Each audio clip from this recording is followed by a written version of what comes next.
우리는 지난 혈류증을 앓던 여인을 통해 하나님이 우리를 어떻게 보시는지에 대해 살펴보았습니다. 12년 동안 혈류증을 앓던 여인은 이 부정한 병으로 인해 스스로를 부끄럽고 수치스럽게 여기게 되었습니다. 그래서 여인은 예수님 앞에 나설 수가 없었고 예수님의 뒤에 가서 옷자락을 만지게 된 것입니다. 그리고 여인은 이 순간 치유를 경험하게 되었습니다. 그런데 이때 예수님은 자신에게서 능력이 나간 것을 아시고 자기에게 손을 댄 여인을 찾으셨습니다. 여인은 이것을 알고 두려워하며 떨었다고 합니다. 그럼 왜 여인은 예수님이 자신을 찾는다는 것을 알고 두려워하고 떨었느냐? 여인은 부정한 자로서 이런 여인이 다른 사람에게 손을 대면 그 사람도 부정해지기 때문입니다. 여인이 예수님에게 손을 댐으로 예수님을 부정하게 만든 것입니다. 이런 이유로 여인은 두려워하며 예수님 앞에 엎드리게 된 것입니다. 그런데 예수님은 이런 여인을 향해 뭐라고 말씀을 하십니까? 어떻게 감히 부정한 주제에 나에게 손을 대었느냐 라고 하신 것이 아니라 따라 라고 말씀하셨다는 것입니다. 12년 동안이나 부정한 혈류증으로 인해 자신을 부끄럽고 수치스럽게 여긴 여인을 향해 너는 하나님의 딸이란다 라며 여인이 하나님께 어떠한 존재인지를 말씀해 주셨다는 것입니다. 우리는 종종 세상에서 살아가면서 스스로 초라해지는 때가 있습니다. 세상에서는 돈 많은 사람, 능력이 많은 사람, 권력 있는 사람, 더 많이 배운 사람을 인정해 주는데 자신에게 이런 것들이 없을 때 주눅이 들고 스스로가 초라하게 느껴지는 때가 있다는 것입니다. 하지만 하나님은 혈류증 여인의 이야기를 통해 하나님이 우리를 어떻게 보시는지에 대해 말씀을 해주십니다. 하나님은 우리가 세상 속에서 인정받지 못할지라도 비록 여인처럼 부정한 자로 손가락질을 받는다 할지라도 가진 것이 많든 적든 상관없이 능력이 있건 없건 상관없이 권력이 있건 없건 상관없이 우리가 하나님의 귀한 자녀라고 말입니다. 많은 분들이 이런 것을 모르기에 초라한 자신을 보며 하나님이 정말 나 같은 사람도 사랑하실까? 나도 내가 별로인데 이런 나에게 하나님이 관심이 있으실까? 라고 생각을 하는 것입니다. 그러나 만약 우리가 예수님을 구세주로 믿고 하나님을 의지하며 살아가고 있다면 우리의 상황이나 환경, 내 처지가 어떠하든 상관없이 우리가 하나님의 자녀라는 것을 꼭 기억했으면 좋겠습니다. 그렇다면 여러분, 이것이 하나님이 우리를 보는 관점인데 그럼 또 하나님은 세상과 다른 어떤 다른 관점으로 우리를 보실까요? 이번 시간에는 이에 대해 함께 나누기 원합니다. 저는 오래전에 하나님이 우리를 보실 때 어떻게 세상의 관점과 다르게 보는지를 경험한 적이 있습니다. 오래전에 상가에서 교회를 개척한 적이 있습니다. 교회를 개척한 후 교회 부흥을 위해 애를 썼습니다.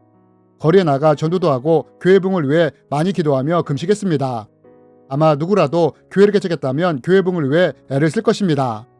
어느 날도 설교단상 아래에 앉아 교회 부흥을 위해 열심히 부르짖어 기도하고 있었습니다. 이때 문득 마음속에서 이런 감동이 올라왔습니다. 권 목사야, 너는 왜 교회가 부흥되길 원하느냐? 라고 말입니다.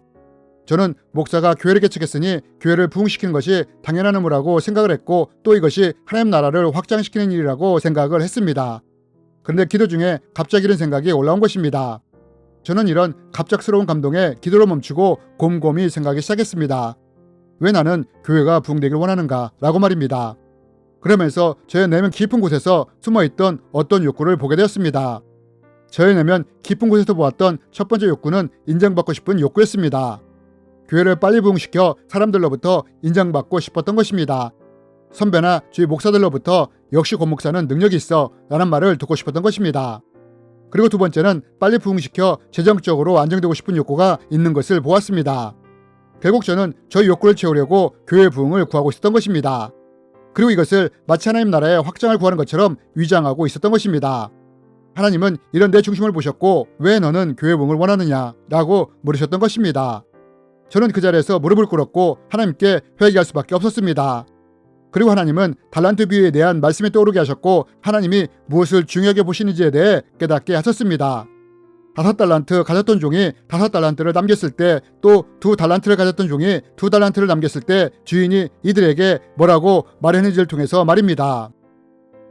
5달란트 받았던 자는 5달란트를 더 가지고 와서 이르되 주인이여 내게 5달란트를 주셨는데 보소서 내가 또 5달란트를 남겼나이다. 그 주인이 이르되 잘하였도다 착하고 충성된 종아 내가 적은 일에 충성하였음에 내가 많은 것을 내게 맡기리니 내 주인의 즐거움에 참여할지어다 하고 2달란트 받았던 자도 와서 이르되 주인이여 내게 2달란트를 주셨는데 보소서 내가 또 2달란트를 남겼나이다.